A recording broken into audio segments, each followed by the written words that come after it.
Les jeux vidéo font partie des pires drogues qui existent dans ce monde. Ça fait 16 ans que j'y joue et vous m'aurez dit il y a un an que j'aurais fait cette vidéo-ci, je ne vous aurais jamais cru. Je tenais à ouvrir cette chaîne avec un sujet qui me tient particulièrement à cœur plutôt que quelque chose qui soit spécialement fait pour des vues. Ça vous inquiétez pas, ça va arriver. Surtout que je pense que c'est notre rôle, nous générations qui nous apprêtons à travailler, entrer dans le monde du travail, d'éduquer les jeunes générations qui arrivent. Parce que bon, c'est facile de dire qu'ils sont tous bêtes, mais je pense que ça devrait tout aussi l'être lorsqu'il s'agit de les guider sur le bon chemin justement. Du coup, je pense qu'on peut tout de suite commencer la vidéo. C'est quoi un jeu vidéo? Ah, et aussi j'ai pas de jingle, donc désolé, on va devoir faire ça. Je vous ai trouvé deux définitions, celle de Wikipédia et celle de ChatGPT. Wikipédia nous dit: un jeu vidéo est un jeu électronique doté d'une interface utilisateur permettant une interaction humaine ludique en générant un retour visuel sur un dispositif vidéo. J'ai envie de dire que ça s'entend. Et selon ChatGPT, il s'agit d'un programme informatique interactif où les joueurs contrôlent des personnages ou des éléments virtuels dans un environnement simulé pour atteindre des objectifs spécifiques. Ça s'entend aussi et je trouve que c'est un peu mieux déjà. Cependant, si toi aussi tu as déjà eu à jouer à un jeu vidéo, voire même en avoir kiffé un, tu sais que c'est bien plus profond que ça. En soi, ces définitions ne sont pas mauvaises, mais pour moi, un jeu vidéo, ça ne peut pas se résumer à des mots, mais plus à des sentiments. La frustration qui se transforme en volonté, la victoire qui devient une banalité,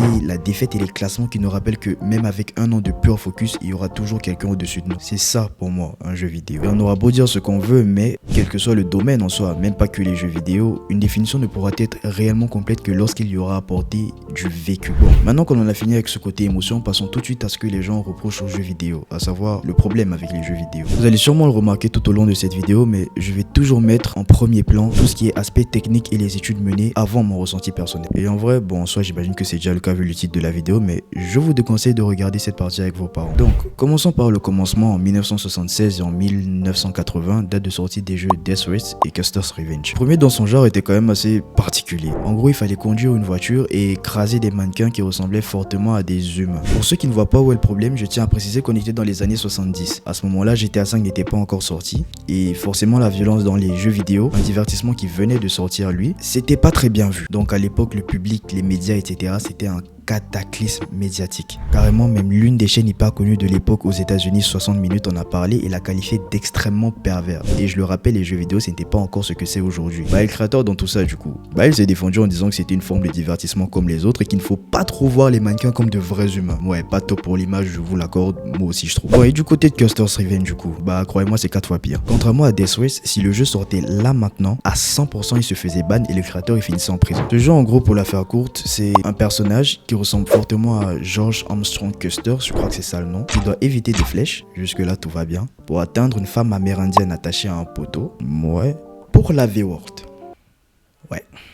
Je crois même pas que j'ai besoin de vous expliquer en quoi c'est problématique, juste get la pochette du jeu, frérot. Et pas besoin de vous faire un dessin, hein. Échec commercial, manifestation devant les boutiques, menaces de mort, bref, la totale. Je ne sais pas ce que le créateur a fait pour se défendre, mais visiblement pas grand chose vu que son jeu vidéo concrètement il est mort. Bon, en soi pour le moment on a juste parlé affaire moralité. Il n'y a pas eu de mort d'homme réel, même si encore une fois niveau moralité c'est très discutable, à l'époque surtout. Bon, faisons un petit bond dans le temps. Cette fois-ci nous sommes en 1999 et certains d'entre vous voient peut-être de quel événement je veux parler. Et je m'excuse d'avance pour le choc que ça pourrait vous créer, c'est vrai que c'est un événement assez traumatisant et si jamais c'est trop dur à supporter pour vous, je vous invite à avancer jusqu'à ce timer-ci. Comme je le disais, nous sommes en 1999 et l'affaire de la fusillade de Columbine vient de faire un raz-de-marée médiatique. Eric Harris et Dylan Klebold, deux élèves du lycée de Littleton dans le Colorado, ont tué 13 personnes et blessé 24 autres avant de se donner la mort. Après une enquête méticuleuse, il s'est avéré que ces derniers étaient adeptes de jeux vidéo particulièrement violents, notamment le très célèbre Doom, un FPS pour First Person Shooter, à l'image de jeux plus célèbres comme Call of Duty. Le but en gros c'est de tuer une horde de démons à l'aide d'armes diverses et variées. Et comment te dire que quand les médias ont su ça, laisse tomber, ils se sont même pas gênés, ils en ont fait d'une pierre deux. C'est vrai quoi, si on peut donner une raison à leur acte et en plus incriminer les jeux vidéo qui sont déjà dans la sauce depuis un moment,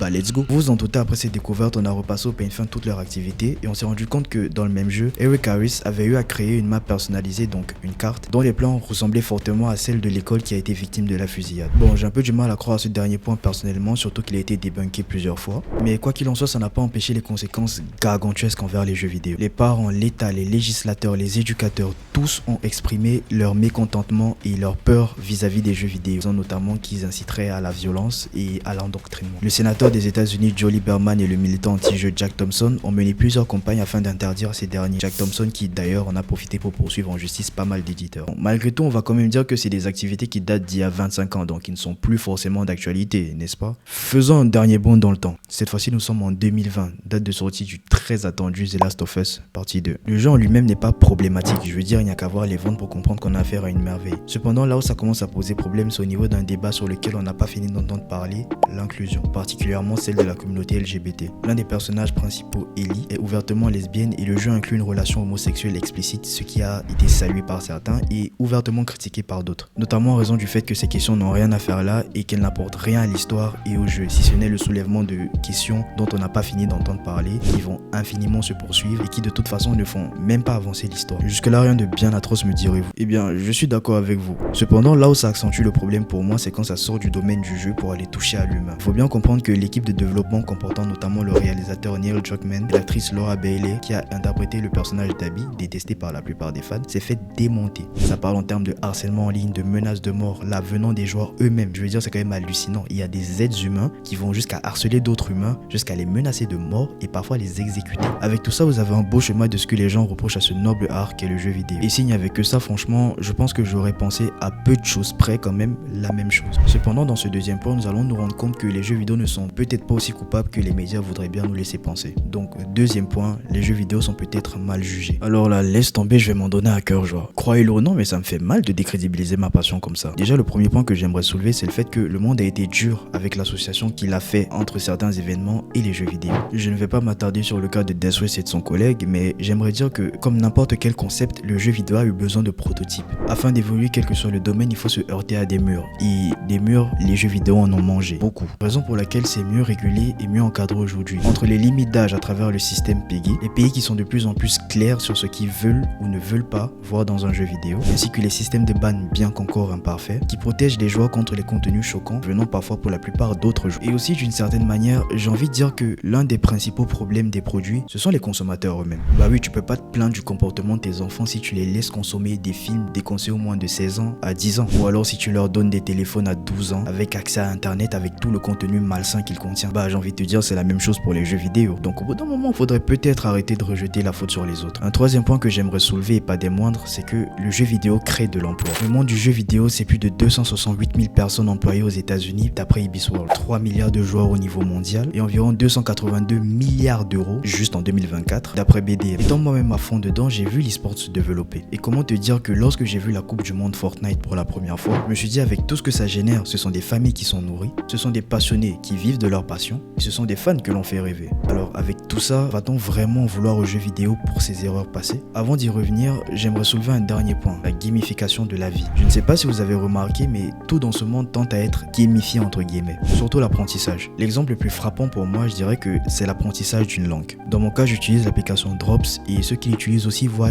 peut-être de quoi je veux parler. T'es organisé comme un jeu vidéo, le système de récompense, les félicitations quand tu enchaînes les victoires, le système de connexion journalier, etc. Et ça, ce n'est pas du tout fait au hasard, mais j'y reviendrai plus tard dans cette vidéo. Certaines études auraient d'ailleurs prouvé que les jeux vidéo ont des bienfaits en ce qui concerne le développement des compétences cognitives, notamment lorsqu'on parle en termes de résolution de problèmes complexes, ainsi que de mémoire ou de concentration. Aussi, d'autres études auraient montré que les jeux vidéo améliorent les compétences sociales, notamment par le biais de jeux multijoueurs, encourageant entre autres à la collaboration, à la communication et au travail en équipe. J'aurais aussi aimé vous parler de la gamification des recrutements en entreprise, mais une youtubeuse que j'affectionne particulièrement a déjà traité le sujet et je vous invite fortement à aller regarder sa vidéo si ça vous intéresse. Bon, on en arrive à la partie que j'attendais le plus, mon ressenti personnel. Et croyez-moi, j'ai des choses à dire. Le tout premier point que je vais développer, c'est le temps. Argument préféré des parents d'ailleurs, les jeux vidéo actuels sont des mécanismes extrêmement chronophages. Et ce point est celui qui me dérange le plus parce qu'il n'est pas compatible avec l'un de mes centres d'intérêt principal, le développement personnel. Je vous parlais tout à l'heure de la gamification de l'apprentissage et de tout le système qui a été mis en place derrière. Comme je vous l'ai dit, ce n'est pas pour rien. Ce mécanisme joue sur un système qui a été analysé encore et encore par énormément de vidéos YouTube et d'études, la dopamine. Pour la faire courte, la dopamine c'est l'hormone du plaisir. Tu es en secrète quand tu accomplis une tâche compliquée comme faire du sport, quand tu joues aux cartes avec ton copain ou ta copine sur le lit, bref quand tu fais une activité qui te procure énormément de plaisir. Là où c'est faux, c'est sur le fait que lorsque ton cerveau a eu de la dopamine, il en veut encore et encore plus, et en plus grosse quantité encore. C'est d'ailleurs sur ce système que le porno repose, mais là je m'égare déjà un peu. Pour en revenir à nos mots étant, beaucoup de jeux vidéo utilisent ce système et nous consomment une quantité astronomique de temps. L'exemple le plus parlant pour moi est d'ailleurs le jeu très célèbre auquel j'ai eu à jouer, Genshin Impact. Ce jeu m'a pris en tout et pour tout 876 heures de jeu. C'est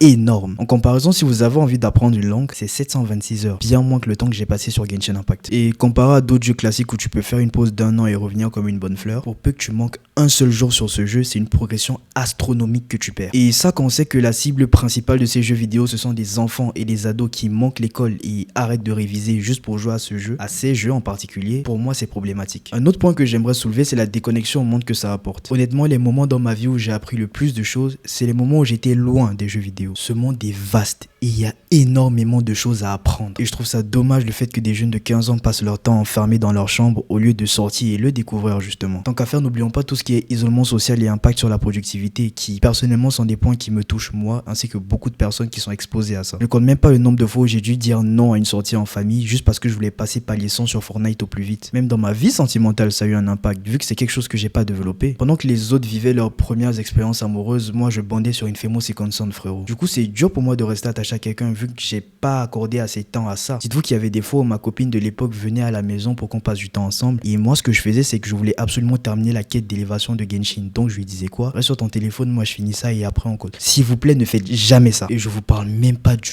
gouffre financier que c'est. Parce que là, tu mets 100 balles pour avoir Zhongli au plus vite. Mais quand ce ne seront plus tes parents qui vont te soutenir financièrement, tu vas te rendre compte de tout ce que ça représente, 100 euros. J'ai moi-même eu un rapport très compliqué à l'argent durant une très longue période et Dieu merci, j'ai réussi à calmer un peu tout ça. Enfin, un peu. Malgré tout ça, si aujourd'hui vous me demandez si je déteste les jeux vidéo pour autant, je vous répondrai que non. Bien sûr que si j'avais la possibilité de faire d'autres choix, comme tout le monde, j'en aurais fait certains drastiquement différents. Mais les jeux vidéo ne m'ont pas apporté que du mauvais. Au contraire. Même si j'étais déconnecté du monde réel, celui des jeux vidéo m'intéressait énormément, ce qui m'a poussé à faire des recherches sur des domaines vachement intéressants. Et là où des jeunes de mon âge passaient leur temps à fumer, à boire, à aller en soirée ou je ne sais pas quoi, moi je me cultivais. Aussi l'un de mes meilleurs amis, Nicolas, que j'ai eu à rencontrer dans un jeu vidéo, jusqu'à présent je ne l'ai jamais rencontré. Nonobstant, c'est en grosse partie grâce à lui si j'ai réussi à éviter la dépression. C'est un sujet assez compliqué et je pense que je le traiterai sûrement dans une autre vidéo. Aussi les jeux vidéo m'ont permis de sympathiser avec pas mal de personnes. Que ça soit un FIFA rapide entre deux rencontres ou des débats d'une heure sur mes jeux préférés, ces moments-là je les compterai toujours parmi les plus intéressants